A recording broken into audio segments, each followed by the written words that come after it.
Welcome back to The Explainer. Today, we're jumping straight into an intense financial investigation, a massive macroeconomic contradiction that is literally hiding in plain sight. We've got a global energy market that honestly seems to be completely defying basic logic right now. And we're going to look at how one absolute giant of a company is sitting right at the center of the whole thing. So if you're the kind of person who loves dissecting market signals to find the real story, you are absolutely in the right place. Let's get into it. Okay, let's dive right into this contradiction.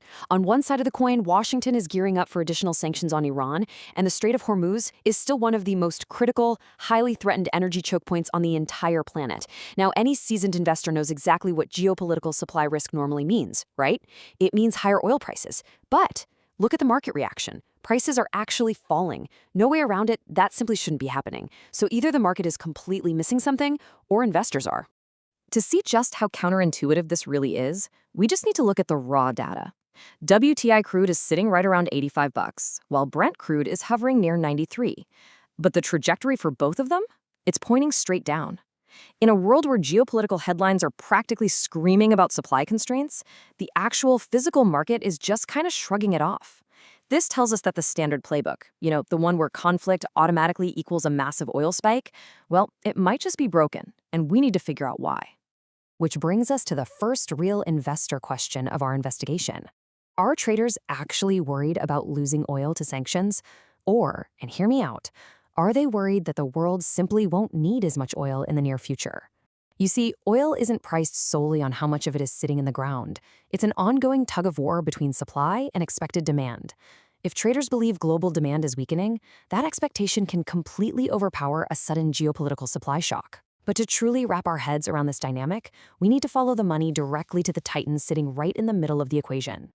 Boom, $14.5 billion. That right there is our first major clue. While oil prices were out there defying geopolitical logic and trending downward, ExxonMobil just stepped up and generated roughly $14.5 billion in quarterly earnings. That is just a staggering amount of money, and it proves for sure that something massive is happening beneath the surface of these falling crude prices.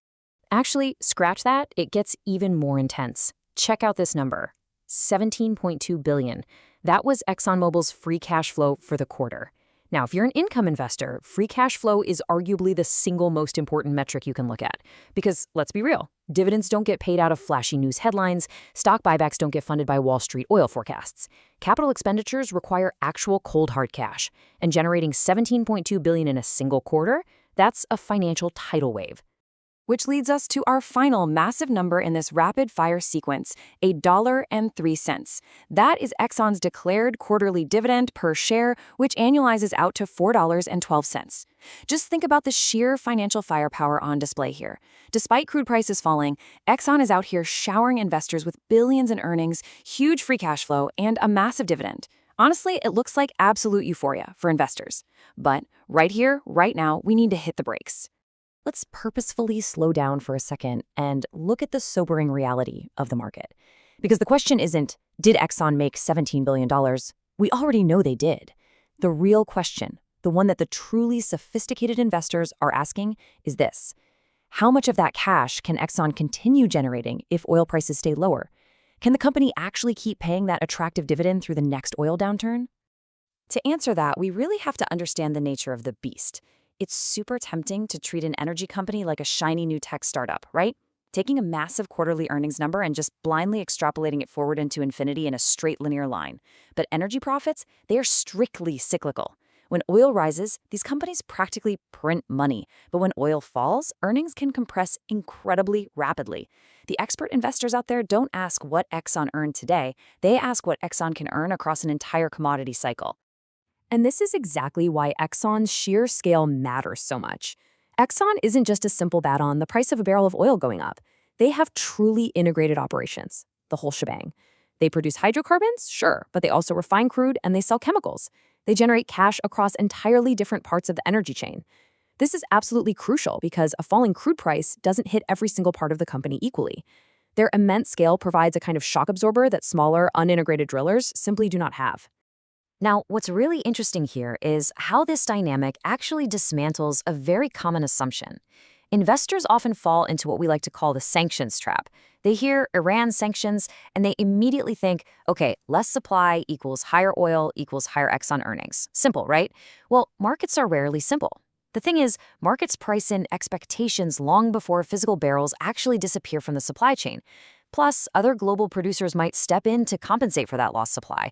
Or, and this is key, global demand might weaken at the exact same time. So that obvious bullish argument for skyrocketing oil prices, yeah, it isn't a guarantee at all. This brings us to what we can call the $85 oil test. We have to evaluate Exxon based on normalized earnings. What happens if oil just stays around current levels or falls materially? We can't just base our assumptions on their absolute best quarter ever. If margins normalize and energy demand suddenly disappoints, today's huge cash flow numbers start to look a whole lot less impressive, and the stock looks completely different. Valuation always has to be judged against the whole cycle. And that brings us to how a giant like Exxon actually handles that cycle when it comes to returning cash to shareholders. Because of their massive scale, they have a lot of options. They can sustain dividends, execute stock buybacks, fund capital expenditures, and manage debt. But remember, options are not guarantees.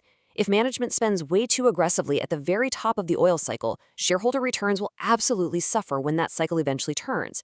Management has to maintain relentless discipline through the downturns so that the inherent volatility actually becomes a long-term advantage. To truly stress test this, we have to build out some scenarios. Think of it as the 3 Exxons. First, in the bull scenario, oil is strong, geopolitical risks persist, demand is resilient, and you're looking at potentially powerful shareholder returns. Then you've got the base case scenario. Here, oil is volatile but stable, the dividend is well supported, which makes it a solid hold or a selective buy. But then, there's the bear scenario. If oil falls materially and demand weakens, margins compress. And in that case, downside risk rises significantly, regardless of how good that $3 dividend looks right now. The entire investment case truly depends on their resilience across all these scenarios. So let's bring our investigation full circle back to that original mystery, the contradiction we started with. Falling oil prices amidst rising geopolitical tension was actually the ultimate clue. It showed us what truly matters. Because at the end of the day, the Exxon investment case isn't really about playing some guessing game with tomorrow's oil price or Iranian sanctions. It's entirely about determining whether the company can convert whatever oil environment arrives next into sustainable shareholder returns. So let's break down the actionable intelligence here. Geopolitical risks, like the ones we've been talking about, do not automatically make the stock a simple buy.